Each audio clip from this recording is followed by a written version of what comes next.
for, one of the biggest issues today, number one cause of disability, which you highlight in your book so eloquently, is depression.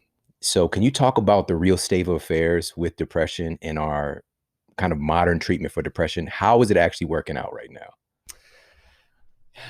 It's a really important question. And, the field will say we have tons of evidence-based treatments and people should get help for depression. And if they get help for depression, our treatments work. And, if we just got more people help, everything would be fine.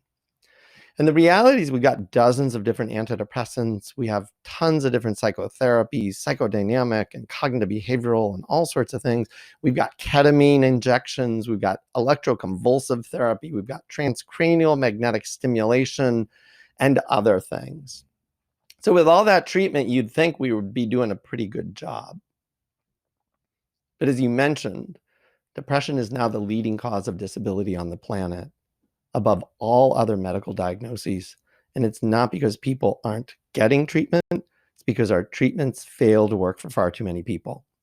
So if you look at the initial treatment for depression, if somebody comes in off the street with their first episode of major depression and gets treatment, gold standard treatment, an antidepressant and or psychotherapy, the statistics that usually get cited are 70% will have a response rate, meaning some of their symptoms will get at least a little bit better, but only 30% will have a remission of illness, which means that they will no longer have 5 out of the 9 criteria for depression.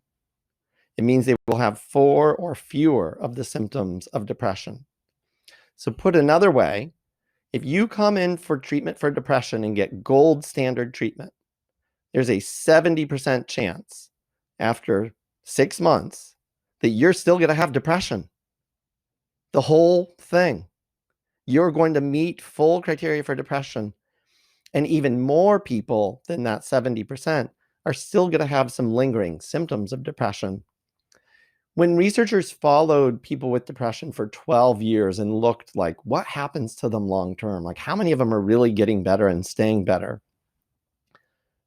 the really shocking and sad news is only 10% of people went into remission and then stayed in remission.